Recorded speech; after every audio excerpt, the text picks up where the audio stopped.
തീഹാർ ജയിലിൽ ഒരു ജയിലറായിട്ട് ജോലി ചെയ്യുന്ന നായകന്റെ കഥയാണ് ബ്ലാക്ക് വാറന്റ് എന്ന സീരീസ് പറയുന്നത്. സീരീസ് എങ്ങനെയുണ്ടെന്ന് ചോദിച്ചു കഴിഞ്ഞാൽ നല്ലൊരു സീരീസ് ആണ്. പക്ഷെ നിങ്ങൾ മനസ്സിൽ വെക്കേണ്ടത് ഈ സീരീസ് ഒരു സിംഗിൾ ഇൻവെസ്റ്റിഗേഷൻ സ്റ്റോറിയോ കേസോ എടുത്ത് അത് പ്രൂവ് ചെയ്യാനല്ല നോക്കുന്നത്. നായകനായ ജയിലർ എങ്ങനെ തീഹാർ ജയിലിൽ തന്റെ ജോലി കാരണം കഷ്ടപ്പെടുന്നു എന്നതും ആ ജയിലിലെ ജീവിതം എങ്ങനെയാണ് എന്നൊക്കെയാണ് പറയുന്നത്. മൊത്തത്തിൽ ജയിലിലെ അന്തരീക്ഷം എന്താണ് എന്നാണ് സീരീസ് കാണിക്കാൻ നോക്കുന്നത്. സോ ഒരു മെയിൻ പ്ലോട്ട് മാത്രമേ ഉള്ളൂ, അതിന്റെ കേസാണ് എന്ന് വിചാരിക്കില്ല. സീരീസസ് ഓഫ് കേസസ് ആണ് ഇവിടെ പറഞ്ഞു പോകുന്നത്. അതുകൊണ്ട് തന്നെ അത് ചിലർക്ക് അത്ര ഇഷ്ടമാവണമെന്നില്ല. പക്ഷെ വളരെ റിയലിസ്റ്റിക് ആയി അവതരിപ്പിച്ചിരിക്കുന്ന ഒരു നല്ല ഹിന്ദി സീരീസ് ആണിത്. മൊത്തം 7 എപ്പിസോഡ്സ് ഉണ്ട്. നെറ്റ്ഫ്ലിക്സിൽ നിങ്ങൾക്ക് ഈ സീരീസ് സ്ട്രീം ചെയ്യാവുന്നതാണ്. Black warrant confessions of A Tihar jailer എന്ന സുനിൽ ഗുപ്തയും സുനേത്ര ചൗധരിയും എഴുതിയ ബുക്കിനെ അടിസ്ഥാനമാക്കി ക്രിയേറ്റ് ചെയ്തിരിക്കുന്ന ഒരു സീരീസ് ആണിത്. ഈ സുനിൽ ഗുപ്ത തന്നെയാണ് നമ്മുടെ സീരീസിലെ നായകനായ ജയിലർ സുനിൽ ഗുപ്ത. ഈ വേഷം ചെയ്തിരിക്കുന്നത് സഹാൻ കപൂർ ആണ്. നന്നായി തന്നെ ആള് വേഷം കൈകാര്യം ചെയ്തിട്ടുണ്ട്. പിന്നെ എടുത്തു പറയേണ്ടത്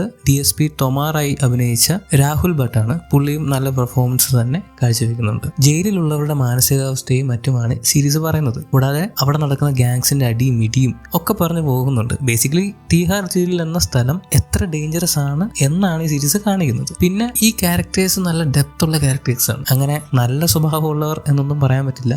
ഓൾറെഡി ക്രിമിനൽസ് ആണല്ലോ. എല്ലാവർക്കും തന്നെ ഒരു ഡാർക്ക് സൈഡ് ഉണ്ടാവും. അത് കറക്റ്റായി കാണിച്ചിട്ടുണ്ട്. പ്രത്യേകിച്ച് ചാൾസ് ശോഭരാജിനെ പോലുള്ള റിയൽ ലൈഫ് ക്യാരക്ടേഴ്സിനെ ഇൻക്ലൂഡ് ചെയ്തിട്ടുള്ള സീരീസ് ആണിത്. അതും ചാൾസ് ശോഭരാജിനെ ഒരു അൾട്ടിമേറ്റ് അൺടച്ചബിൾ എന്ന് പറയാൻ പറ്റുന്ന വിധമുള്ള ക്രിമിനൽ ആയിട്ടാണ് സീരീസിൽ അവതരിപ്പിച്ചിരിക്കുന്നത്. ആ ഒരു ഓറ നമുക്ക് അവിടെ ഫീൽ ചെയ്യാൻ പറ്റും. സ്ക്രീൻ പ്ലേ ഫാസ്റ്റ് അല്ല, പക്ഷേ ഇൻട്രസ്റ്റിംഗ് ആണ്.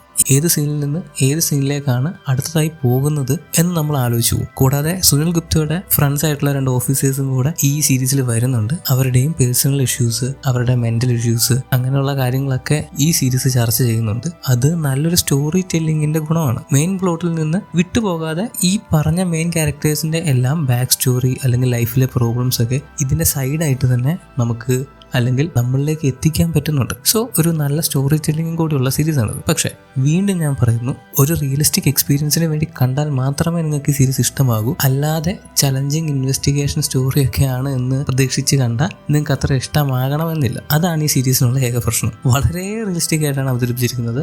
അക്കാര്യത്തിൽ അവർ നന്നായിട്ട് ചെയ്തിട്ടുമുണ്ട്. നമുക്കും തോന്നുന്നു ഇത് വളരെ റിയലിസ്റ്റിക് ആയിട്ടുള്ള കാര്യമാണ് പറയുന്നത് എന്നുള്ളത്. സോ അതൊന്ന് മനസ്സിൽ വെക്കുക. ഒരു നല്ല ജയിലറിന്റെ കഥയാണ് ബ്ലാക്ക് വാറന്റ് എന്ന സീരീസ്. സോ കണ്ടുനോക്കുക. ഈ വീഡിയോ നിങ്ങൾക്ക് ഇഷ്ടപ്പെട്ടിട്ടുണ്ടെങ്കിൽ ലൈക്ക് ചെയ്യുക, കമന്റ് ചെയ്യുക, ഷെയർ ചെയ്യുക. കൂടാതെ ഇതുപോലുള്ള ആനിമെ മൂവി സീരീസ് കോണ്ടന്റ്സിനെ ചാനൽ സബ്സ്ക്രൈബ് ചെയ്യുക. വേറൊരു വീഡിയോയിൽ വീണ്ടും കാണുന്നവരേക്കും it's me binge watcher signing of.